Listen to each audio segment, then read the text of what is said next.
días, queridos televidentes. Gracias por la sintonía. Hoy, sábado 24, tenemos a Juan Carlos Espinal, un analista político dominicano, miembro de la Fuerza del Pueblo y de la Dirección Central, además de la vocería del presidente Fernández. Juan Carlos, bienvenido. Es un honor, Manuel y Héctor. Salud para ti y para todos. Un abrazo, me da mucha felicidad volver a verlos. Saludos Juan Carlos, saludos Manuel, buenos días. Qué bueno que estés aquí con nosotros, es Juan Carlos Espinal. Gracias. Juan Carlos, tú sabes que el tema dominicano siempre es la política. Ajá. Y nosotros, Víctor y yo, nos hemos propuesto hacer análisis recurrente sobre el acontecer nacional, en particular el tema político a mediado del ciclo de gobierno actual. Ya estamos a 2 años de campaña. Ahorita estamos votando. ¿Qué tú estás observando en este entorno político tripartito? ¿Cómo ves la situación política actual en la República Dominicana? Hay variables globales externas que establecen el ordenamiento local. El COVID, una pandemia. Las lluvias, el tema de la fiebre porcina. Son factores globales. El tema de la inflación anualizada del 9%, 10, 12, 14 en Europa y en Estados Unidos. Nosotros somos un país dependiente de materia prima, combustible. Somos una sociedad que depende del petróleo. Entonces, en ese escenario, analizar desde el punto de vista político, partidarista, el tripartidismo, pudiésemos tener un error en el análisis. Porque hay factores globales externos que están incidiendo localmente que van a definir las elecciones del 2024. ¿Cómo cuál es la lluvia? La lluvia, es decir, el sistema, el cambio climático, el tema climático, las catástrofes atmosféricas, el hambre, la producción de alimentos, ese tipo de cosas van a determinar mucho la psiquis del hombre y la mujer de a pie, de la ama de casa, del chiripero y de las personas más vulnerables de la población. Esas personas que con cierta vulnerabilidad están enfrentando una situación muy difícil. 76% de los hogares, de acuerdo a ONU, Naciones Unidas, reportan escasez de alimentos. El 27% de los hogares, de acuerdo a Naciones Unidas, reporta que tiene al menos un familiar que ha reportado un problema de salud mental. Esas son las variables prioritarias que van a definir la decisión soberana de la población. También hay factores globales de elecciones externas en otros países que están determinando la psicología de la región. 14, 15 elecciones en los últimos años. Esto se está determinando los cambios de gobierno. Y los cambia no por un tema ideológico, un tema político, los cambia por un tema de satisfacción de la comida cara, el gas caro, etcétera, el transporte caro, la falta de seguridad social, ¿no? Ese tipo de cosas está incidiendo. Juan Carlos, en ese contexto, ¿cómo tú observas la actuación de la clase política nacional? ¿Está comprendiendo esta realidad? La clase política nacional anda, la de posguerra, anda montada en un vagón del siglo pasado. No puede comprender lo que está ocurriendo en el mundo en su totalidad, en su contexto y en su complejidad. Porque es una clase política electoralista. Y al ser electoralista e inmediatista, con una visión populista del uso y usufructo del presupuesto nacional, y cuando hablo de eso hablo del sistema, no hablo de un gobierno específico. Ni de un partido específico. Ni de un partido específico. Es el sistema. Es el sistema político, es el sistema económico que, bueno, se arroga asuntos que son patrimonio nacional. Entonces ellos confunden, la élite confunde lo que es el patrimonio nacional con su patrimonio privado. Entonces tenemos un subdesarrollo político que está afectando el desarrollo y el crecimiento de los partidos políticos. Por eso usted ve que el PRD desapareció después de gobernar el país, después de ser partido hegemónico, después de ser partido mayoritario, se reduce. Igual el PLD, igual el Partido Revolucionario, el PLD, el PRD y el Partido Reformista. Eso va a ocurrir con el PRM. Y así, si llega otra organización, va a ocurrir lo mismo. Porque son las mismas grupos oligárquicos y grupos económicos que han descubierto que traer furgones es más importante que producir en el país. Y eso se refleja en las diferentes áreas de la economía dominicana. ¿Y qué se requiere entonces para que esa clase política esté a tono con lo que demanda, diríamos, la perspectiva, tanto a nivel interno como a nivel global? O sea, es un ciclo. Una organización local, si se puede decir así. Lo que pasa es que estamos atravesando un ciclo histórico. Ese ciclo histórico post-Balaguer, ese ciclo histórico post-Peña y post-Bosch, responde a unas características determinadas en un momento determinado, post-dictadura militar. Ahora hay un vaciamiento de la política. Los partidos políticos van a desaparecer. Todos los partidos políticos del sistema van a desaparecer. Aquellos que no se adapten. Recuerden que el pasado 5 de julio 20 de 27 partidos no alcanzó un 1% de los votos. Que más de 1 millón de dominicanos no fue a votar. La era post-COVID rompe la socialización, rompe el contacto, rompe el vínculo familiar. Crea crisis. Crea crisis. Lo que llamaba Balaguer las relaciones primarias. Bueno, Balaguer no pudo vivir esta época, de manera que él no comprendía lo que iba a pasar ahora. Es decir, ahora ya no podemos seguir analizando la política, la sociedad, la economía a partir de lo que ocurrió el paradigma de los últimos medio siglo. Ya ahora vamos hacia un ciclo de revoluciones. Es un nuevo mundo, una nueva sociedad. Vamos hacia un ciclo de revoluciones y de ruptura. Las generaciones de posguerra, nacidas después de 1970, no tienen un vínculo estrecho con los nacidos antes o después de la dictadura. Entonces hay una disfuncionalidad del Estado que impide, y además un apoderamiento de la empresa, de la gran empresa, sobre la estructura constitucional de la República Dominicana. Y entonces las brechas se están aumentando. Y como las brechas están aumentando y las insatisfacciones están aumentando y la gente no tiene capacidad para tener agua potable, energía eléctrica, servicios, salud, educación, emergencias, seguridad social. Fíjese que la seguridad social está en manos del sector privado, insólito, ¿no? Entonces, de manera que la gente, ¿qué está pasando? Hay un cambio sociocultural radical. Y ese cambio sociocultural radical va hacia los partidos políticos y está introduciéndose en los hogares dominicanos que están rechazando el paradigma actual. Eso es lo que está pasando. ¿Eso pudiera dictar la posibilidad de que aparezca un personaje fuera del sistema, un outsider? No son personajes. Ya ese fenómeno se ha venido dando en República Dominicana a través de regidores. Observe que tenemos una joven que era trabajadora sexual, que es diputada.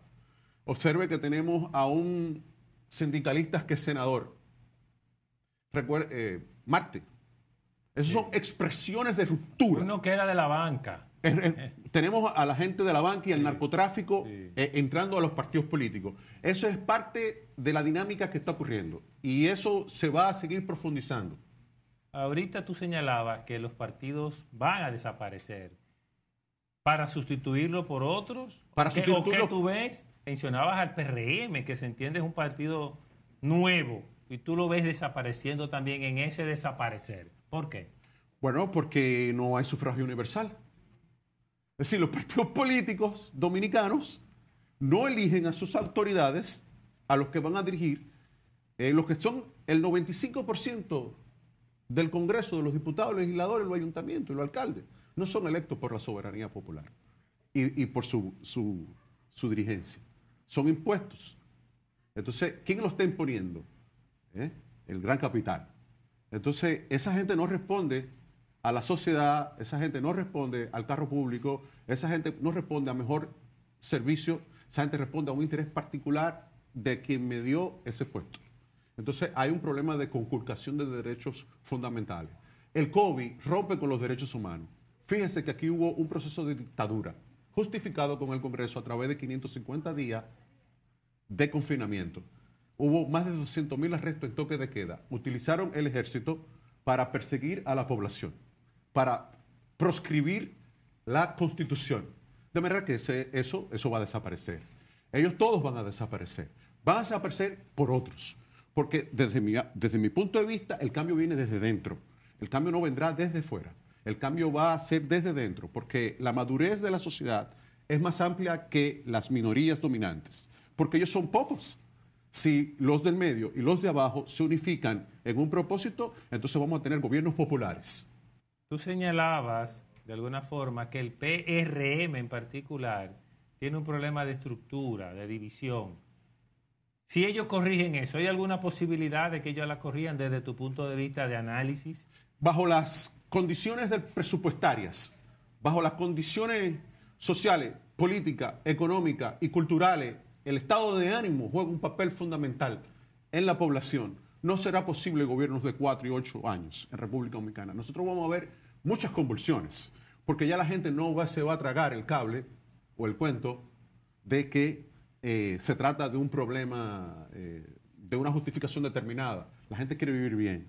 La gente ve, tiene redes, la gente observa cómo vive la clase media alta y cómo viven los funcionarios públicos. Si los funcionarios públicos no son capaces de llevar a sus hijos a la escuela pública o a los hospitales y a las emergencias, entonces el Estado es fallido. De manera que al ser un Estado fallido, eso va a ser sustituido. Y el PRM se va a dividir, obviamente, porque no puede satisfacer las necesidades como el PLD, ¿no? Juan Carlos, hay un tema siempre a nivel político, democrático, del Estado liberal, que es el Estado, diríamos, que trata... El Estado liberal no es democrático. Que trata la República Dominicana de promover, bien, más o menos, de alguna manera. Pero el Estado liberal no es un Estado democrático, porque nosotros somos una democracia representativa. Y al ser una democracia, representativa, el voto es por delegación. Y al ser un voto por delegación, esos votos por delegación están sobornados. Y son sobornados por el gran capital. Nunca en el PRM, nunca en el PLD y nunca en el Partido Reformista iba a surgir un líder popular. Eso es imposible. Sí, van a surgir los grupos económicos que secuestran, que sobornan, que extorsionan a los legisladores, a los alcaldes y extorsionan y tienen el control estatutario. Recuerda que aquí no hay leyes de partido. Y como no existen leyes de partido, no existen garantías constitucionales. Y como no existen garantías constitucionales, no puede haber democracia.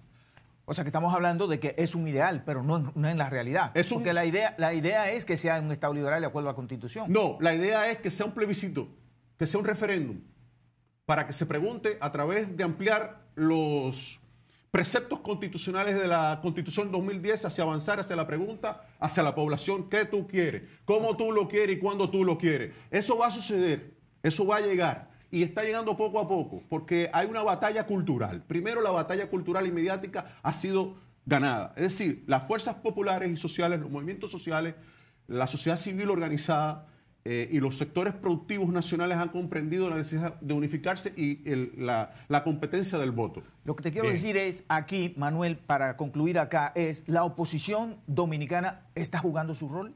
No, porque es parte intrínseca del modelo de representatividad, de delegación fraudulento. Bien, con esa posición vamos a nuestra primera pausa comercial y volvemos para darle a nuestro invitado la oportunidad de ampliar el concepto del juego de la oposición y del tema cultural. Volvemos en breve.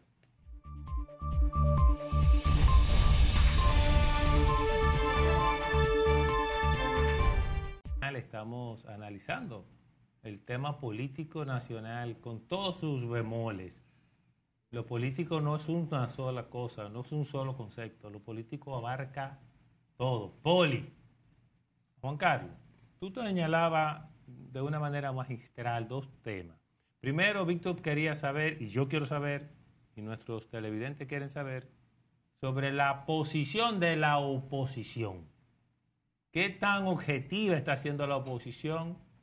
Y el tema cultural. ¿Por qué tú dices que se está volviendo una cultura al querer otra cosa? Bueno, porque la gente observa en América Latina y el Caribe, países de la región similares a nosotros, como Honduras, que pudieron dar el salto y cambiar la Constitución y cambiar y reformar la sociedad. Y que lo oigan, aunque quemen estación, como hicieron en Chile. Bueno, pero la gente está insatisfecha Y el principal partido de oposición en República Dominicana es la insatisfacción. No es nadie, es la insatisfacción. Porque recuerde que el gobierno dominicano actual llega no fruto de su base social propia. Exactamente. Y como no tiene una base social propia, eso es prestado. Es decir, fue prestado para salir de una situación determinada en un momento histórico y una circunstancia específica. Pero no es un comportamiento cultural, sociocultural del dominicano. Fíjense que el PLD dura 20 años en el poder. Bueno, garantizaba seguridad social mínimamente, garantizaba cierta estabilidad mínimamente. No significa que no estábamos en crisis, pero había un crecimiento económico que se verificaba un cierto desarrollo económico. Pero ahora no. Y entonces eso va la crisis se va a seguir profundizando. Y la escalada de violencia compleja va a seguir avanzando, porque es que es una expresión de resistencia popular. La quema de goma es una expresión de resistencia popular. Hay un cambio cultural radical. Las caminatas por el porciento del 30% de los AFP es una expresión cultural de ruptura. La ocupación y militarización en el Congreso y la ocupación del Congreso por parte de masas demandando la defensa del Estado de Derecho y la Constitución es un profundo y radical cambio cultural. El hecho de que tengamos una resistencia al toque de queda y que la gente saliera por hambre porque no tenía casa es una expresión de resistencia frente al autoritarismo. Y entonces eso está expresándose en los partidos políticos, porque la gente que marchó frente a Danilo Medina y al PLD está en los partidos políticos. Y entonces ellos entienden ya que si se movilizan de forma permanente, habrá transformación.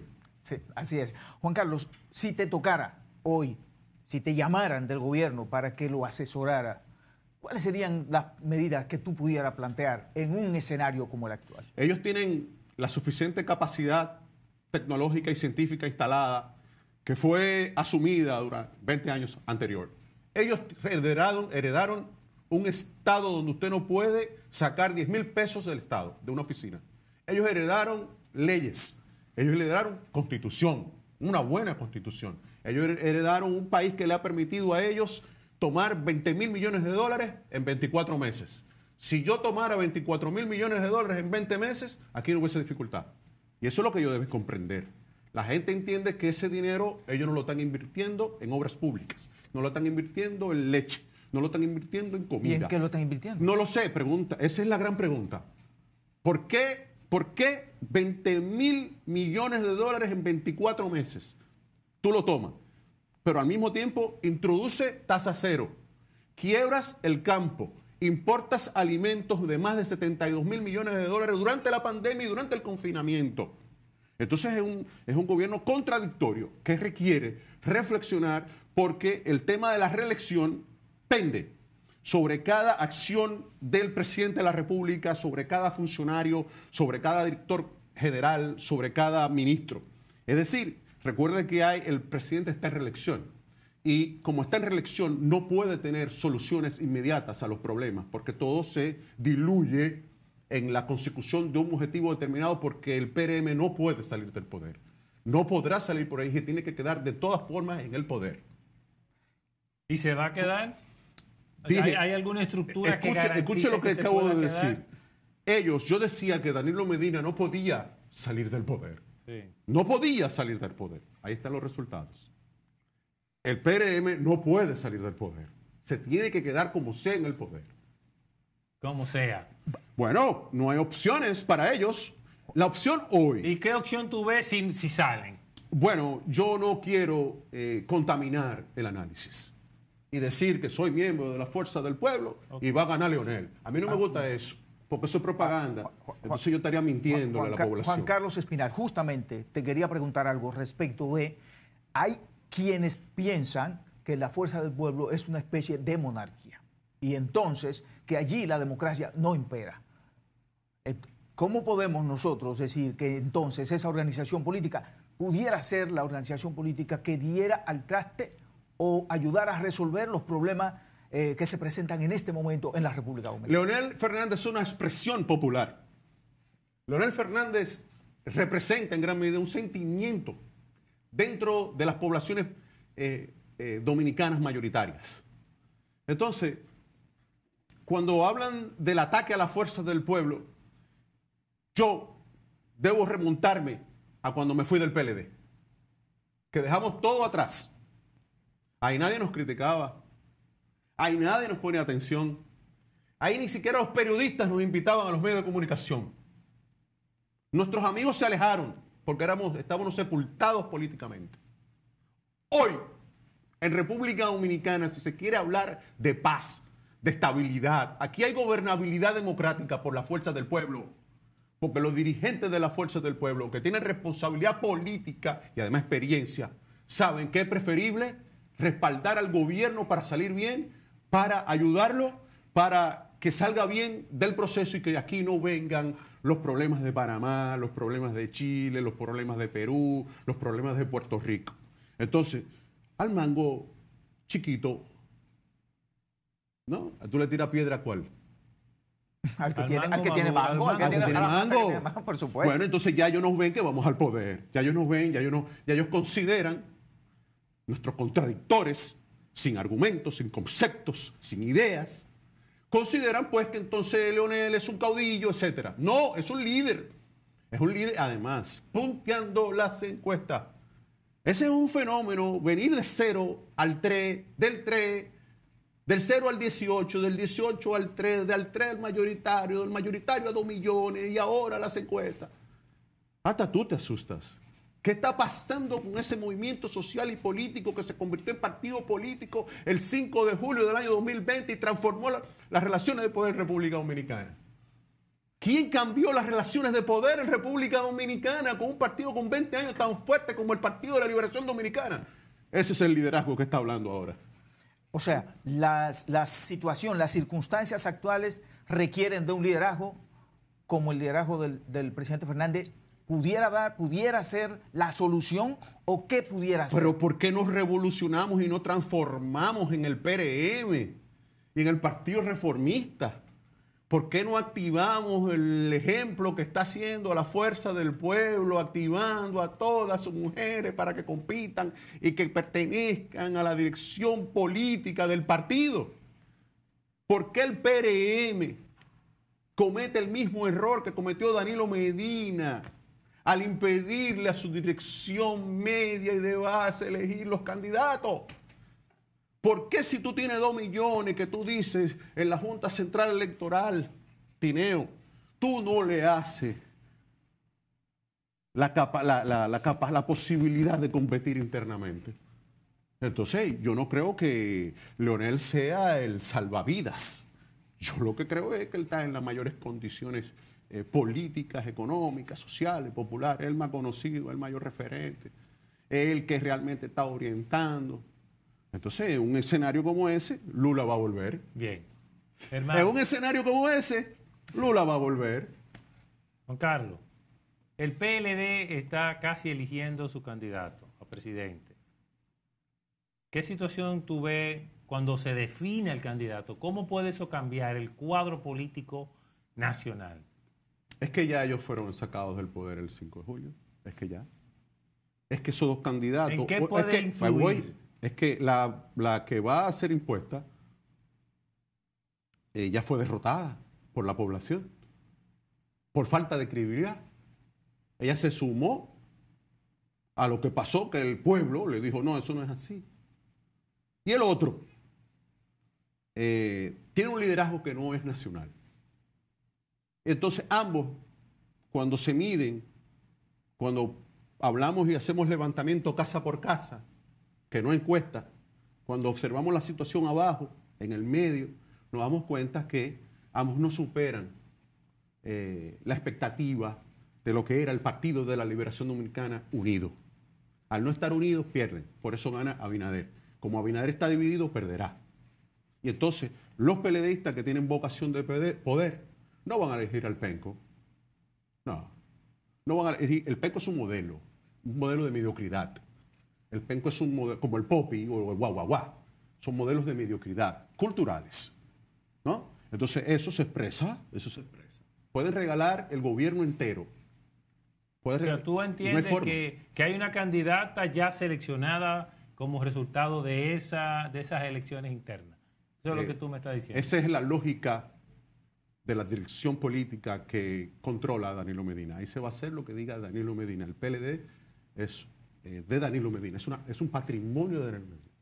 ¿Cuál es el nivel de incidencia que está teniendo, diríamos, a nivel de la sociedad dominicana los temas de corrupción, los casos de corrupción, y cómo trata esto el gobierno nacional? No, eso es una vendetta, eso es un lawfare, eso es el Poder Ejecutivo dando un golpe institucional al Poder Judicial, secuestrando al Ministerio Público, utilizándolo para extorsionar a la oposición.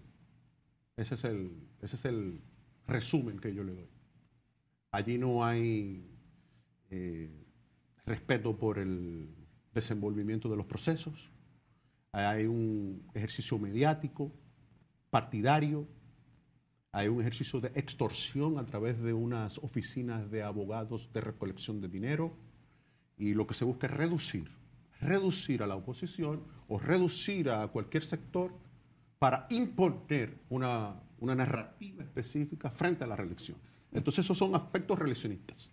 ¿Y cómo canalizar el sentimiento nacional que cree que aquí en la República Dominicana se necesita un cambio cultural también hacia la transparencia? Lo que pasa que no lo tenemos prácticamente. No, si tú tienes cable, si tú tienes luz, si tú tienes agua, si tú tienes teléfono y estás trabajando, tú piensas en la corrupción.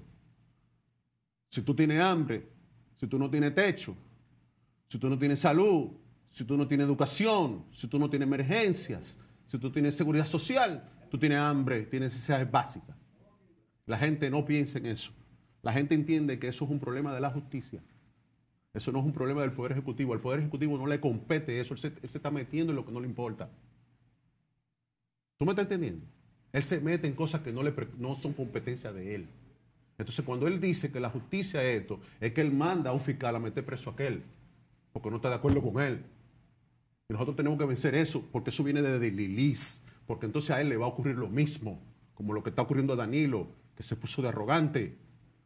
El poder es muy arrogante. Entonces, cuando el poder es arrogante, ¿no?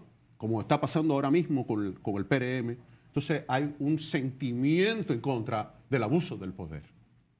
Porque la gente sabe que el problema fundamental son las necesidades básicas.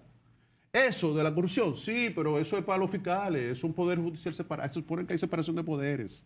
Entonces hay una visión muy cínica, muy hipócrita y muy antipolítica. Porque detrás de todo eso, lo que está el presidente de la República, sectores del país empresariales, grupos empresariales, es para la destrucción, la reducción de los partidos políticos. Con esta expresión nos vamos ya a la segunda pausa comercial y volvemos en breve con Juan Carlos Espinal.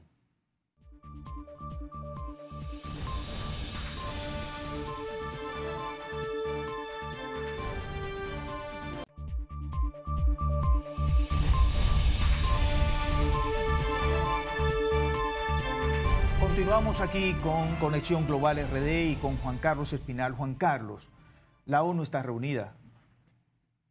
¿Qué se puede esperar? La ONU no representa los intereses nacionales de ninguna sociedad. La ONU representa a quienes les financian. Igual que la OEA, están vinculados estrechamente al Departamento de Estado norteamericano, a los intereses de la Unión Europea. O sea, que la República Dominicana no puede tener expectativa en la ONU como para el problema que tenemos cercano, que es el problema en este instante de la República de Haití, como esperando una solución. Ellos responden a los dictados del Departamento de Estado norteamericano. Ellos responden a los gobiernos de la Unión Europea. Ellos responden a las multinacionales locales en los países. Ellos responden a la empresa, a la gran empresa, al gran capital. A ellos no les preocupa el tema de los niños en la frontera, porque eso es pérdida económica para ellos. La OEA, la ONU, son infuncionales. No resuelve el problema de las naciones y tiene que ser reformadas por otros organismos instituidas, por otros organismos hemisféricos. Bien. ¿Qué podemos esperar de la situación de Haití con relación a República Dominicana? ¿Cómo nos afecta? ¿Qué deberíamos estar haciendo? ¿Está el gobierno haciendo lo que debe hacer? Nosotros somos partícipes de que en Haití haya paz y de que se garanticen las elecciones internas libres de ellos, presidenciales, que tienen 5 o 6 años que no se ejecutan. Se asesinó al presidente. El presidente Petro de Colombia acaba de pedir disculpas a la sociedad haitiana por haber asesinado su presidente, a Jovenel Moïse. El gobierno actual de Haití es de facto. Los empresarios dominicanos, la gran empresa que hace negocios en Haití, y los empresarios haitianos que hacen negocio en Haití y en República Dominicana, conjuntamente con el gobierno nacional dominicano y sectores internos, están boicoteando, socavando la integridad del pueblo haitiano, utilizando, instrumentalizando la desgracia haitiana. En lugar de demandarle a los norteamericanos, demandarle a París, demandar a la comunidad internacional, por ejemplo, en el caso específico, ellos entran en dimes y diretes con líderes políticos locales haitianos. ¿Para qué? Para, de alguna manera, confundir a la opinión pública local y continuar haciendo el negocio de 1.850 millones de dólares anuales de beneficio. Un acto criminal del empresariado dominicano y un acto criminal del empresariado haitiano. Entonces, lo que se requiere es que los sectores nacionales haitianos que están de acuerdo en realizar elecciones, se le garantice la paz. Porque ¿quién está financiando a los paramilitares que asesinaron al presidente? ¿De quién son esas armas? ¿De qué nacionalidad? ¿Quién fabrica las armas que tienen los paramilitares haitianos? Norteamericanas son. Esas armas automáticas, ¿por dónde entran? Por la frontera. ¿Quién cuida la frontera dominicana? El Ejército Nacional. Por cada ciudadano haitiano que pasa hacia acá, se cobra un peaje de 12 y 14 mil pesos. Entonces, el problema de nosotros es producir lo suficiente en las 7 provincias de fronterizas, alimentos suficientes como para poder exportar y crear, en vez de tener micro y medianos productores campesinos en las fronteras, en las provincias fronterizas, tenemos que convertirnos en exportadores. ¿Y por qué el empresariado dominicano no hace eso? Porque se gana 1.850 millones de dólares anuales con el desorden, sin regulación. ¿Cómo deberíamos nosotros prepararnos como República Dominicana ante lo que pudiera ser una... Además paga, perdón, Tineo, además paga mal al dominicano. Paga mal el 80% del empleo del sector privado es de menos de 20 mil pesos. Y así esos sectores quieren emergencias buenas.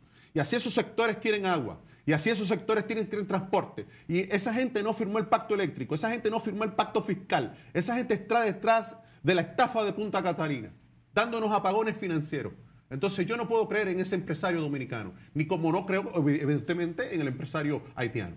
Porque está haciendo una yuxtaposición del sufrimiento de las poblaciones. ¿Cómo debería la República Dominicana, diríamos la clase política, todos los dominicanos, de alguna manera prepararnos para lo que pudiera ser una guerra larga en Ucrania? No va a haber una guerra larga. Ya con los referendos de Donbass, Lugansk y Donetsk, los objetivos políticos, geopolíticos de Moscú se han cumplido.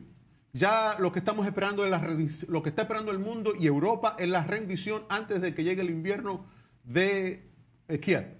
Kiev va a desaparecer. Kiev ya no se va a llamar Ucrania. Ucrania no va a desaparecer porque los referendos provocan eso, ¿no? Y entonces, bueno, al desaparecer Ucrania, entonces la guerra va a estallar en Europa después del invierno. Va a estallar en Europa. Tú vas a ver que ya lo estás viendo. Gobiernos que están renunciando, que renuncian, que si no toman el Parlamento, la gente, allí toman el Parlamento, allí sacan a los legisladores, sacan a los diputados, sacan a los alcaldes de las alcaldías, váyase para el carajo. Usted no sirve allá porque tienen una conciencia social determinada, porque tienen educación, porque tienen salud, porque tienen seguridad social, porque tienen, bueno, un nivel educativo que les permite tomar decisiones propias. Entonces, esas sociedades van a tomar decisiones propias. Entonces, van a elegir entre Zelensky o morirse. Bueno, el problema no es Putin. Si se desaparece Ucrania, no es Putin. Pero hay un punto. Tú dices guerra en Europa, pero ¿cómo podemos hablar de guerra a lo interno de los países de Europa? Bueno, porque va a estallar en forma de terrorismo de Estado, como lo de las Torres Gemelas.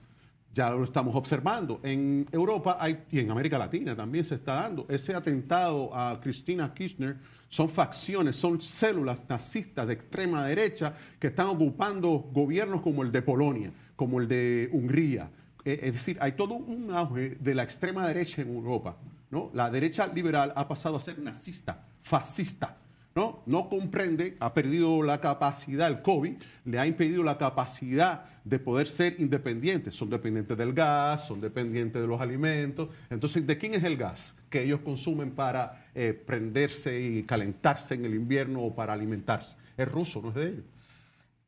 ¿Europa jugó su rol de cara a Moscú en el tema de Ucrania o simplemente se sometió?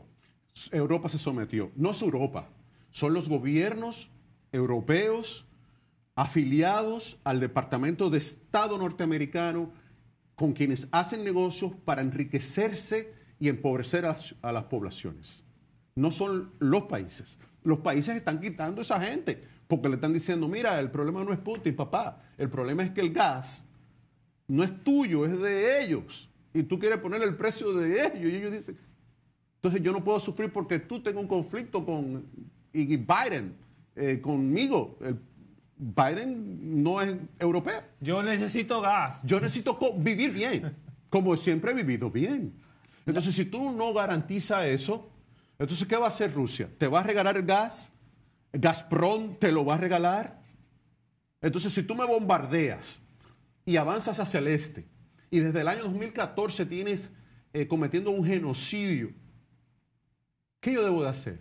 Si tú vas a mi casa a romperme mi casa. Va a llegar un momento que yo me voy a defender. Hay un tema, Juan Carlos, en Europa, y es la nueva monarquía inglesa. ¿Cómo pudiera afectar el desenvolvimiento, vamos a decir, geopolítico de Europa, del mundo?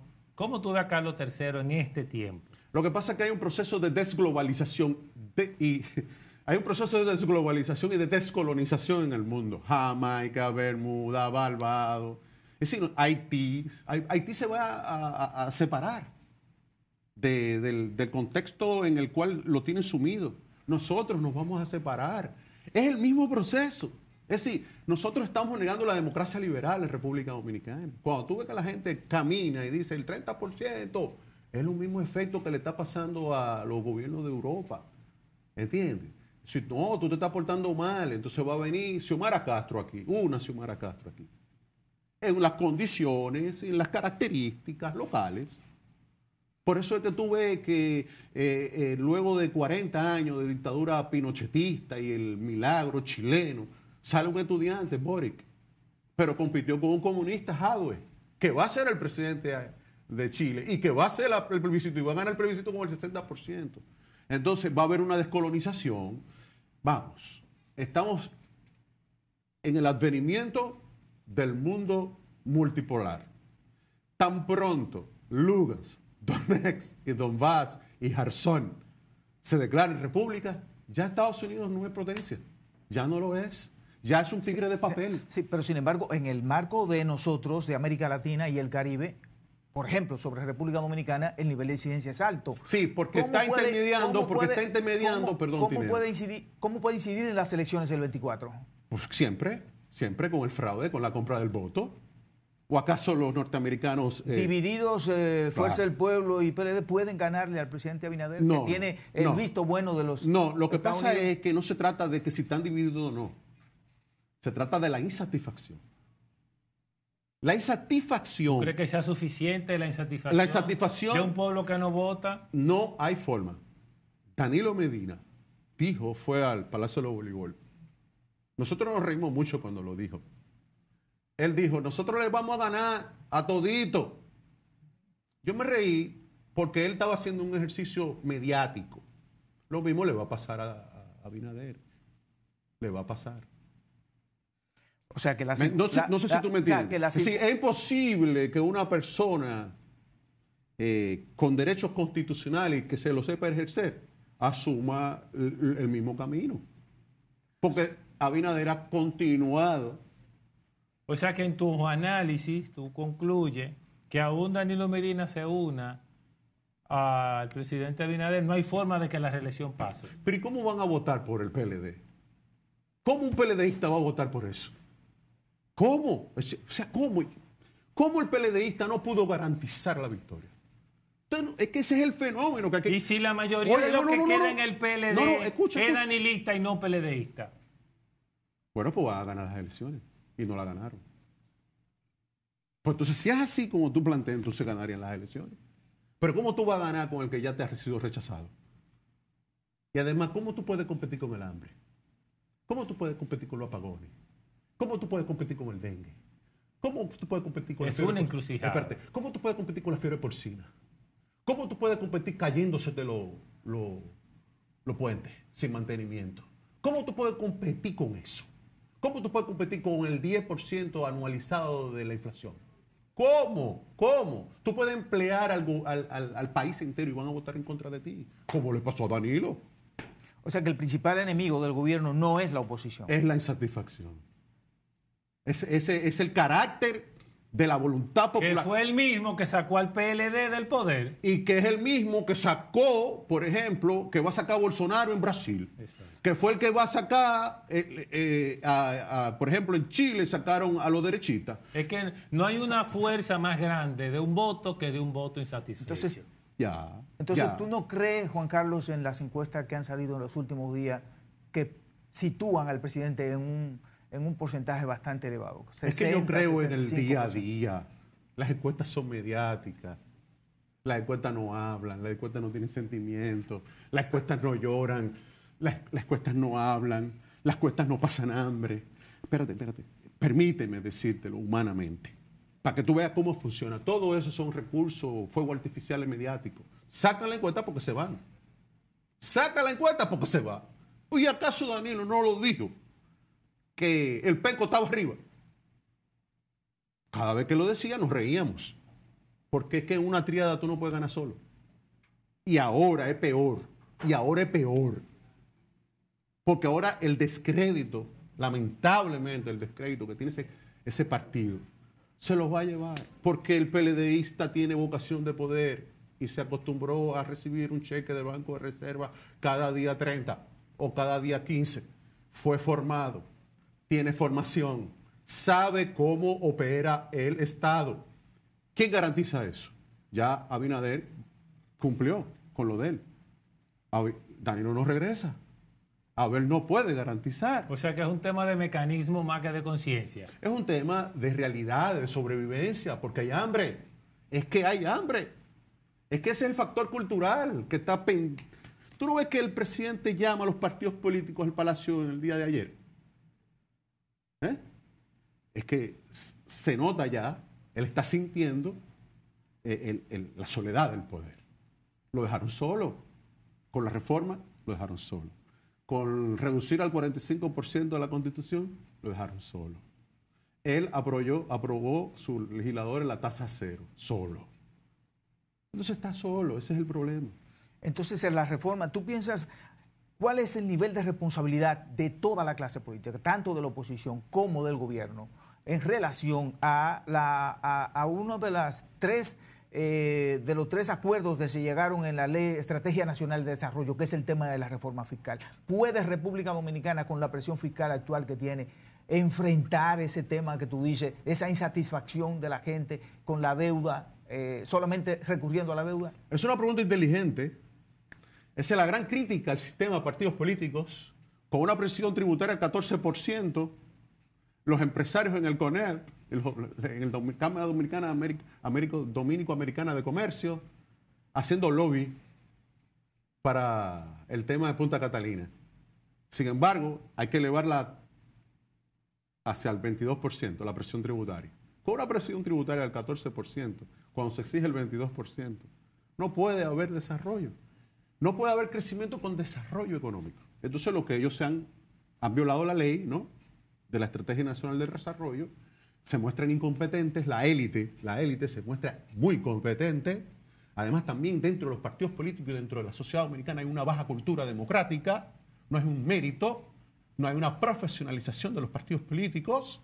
Entonces, estamos repitiendo, reeditando lo que es la alta concentración del presupuesto en pocas manos. 7 familias se arrogan los derechos sociales, políticos y económicos. Y entonces nosotros somos partícipes, en mi caso esto no es la fuerza del pueblo, es Juan Carlos Espinal que lo dice, de romper con eso. Nosotros tenemos que crear una ruptura con el ordenamiento actual en gran escala radical de forma democrática, instrumentalizando la Constitución en ese sentido. ¿Qué reforma tú entiendes que debe plantearse de en lo inmediato todo el sistema político para preservar, diríamos, por lo menos la vida institucional y la vida nacional, o sea, el día a día de la nación? En este momento, en la circunscripción 1 del Distrito Nacional de la Fuerza del Pueblo, nosotros estamos haciendo un ejercicio científico, tecnológico, interesante sobre la validación del padrón electoral de la circunscripción 1, la validación presencial. Es decir, que quienes nosotros registramos en los esfuerzos concentrados, que eso que dice el presidente Fernández, que tenemos 1 millón y tanto y vamos a 2 millones, nosotros somos partícipes de que eso tiene que ser ratificado presencialmente en los organismos. ¿Para qué? Para entregar el poder a las direcciones medias y de base y que sean ellos los que controlen el partido. Es la única forma. Si no se entrega el poder, si los partidos no entregan el poder a sus dirigentes, entonces va a desaparecer totalmente del escenario. O sea, que la reforma tiene que partir de las organizaciones políticas. Yo no soy un reformista. Yo no soy un reformista. Yo soy un revolucionario. Yo soy un hombre de ruptura dentro del esquema. Y nosotros tenemos que pasar del liberalismo capitalista hacia el progresismo constitucionalista. Esa es mi posición, que creo que es la posición del presidente de la Fuerza del Pueblo. Por eso estoy aquí. No estoy aquí por otra cosa. Él habla de defensa de Estado de Derecho y Constitución. Él habla de progresismo constitucionalista. Bueno, eso es lo único que me ata a la Fuerza del Pueblo. Ley de partido, indefinido 2 años de elecciones. ¿Es posible que tengamos resultados confiables dentro de todo lo que se ha manejado con la ley de partido?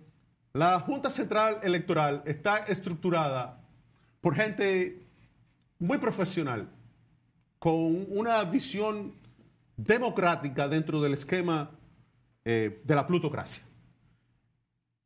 Ahora bien, aquí sucedió un acontecimiento que la clase política dominicana lo va a pagar muy caro. Aquí no hay sanciones a la suspensión de las elecciones de febrero. Y aquí pende el narcotráfico. Yo no me sorprendería si por eso dije ahorita que Abinader se tiene que quedar a la buena o a la mala. Y aquí nada quita que se repita una suspensión para crear una conmoción y un tranque electoral para generar la negociación política que pretendió Danilo. Y por eso la gente lo sacó y lo expulsó. En ese sentido, yo quiero ser optimista. Yo quiero ser optimista y entender que la voluntad popular, porque creo en el pueblo, creo fervientemente en la capacidad política y la voluntad política de la población de que no quiere vivir mal. Señores, con esta última expresión de Juan Carlos Espinal, nos despedimos. Tenemos que volver a invitarlo y que hablemos con Juan Carlos, nunca el tiempo da. Podemos ya el próximo sábado.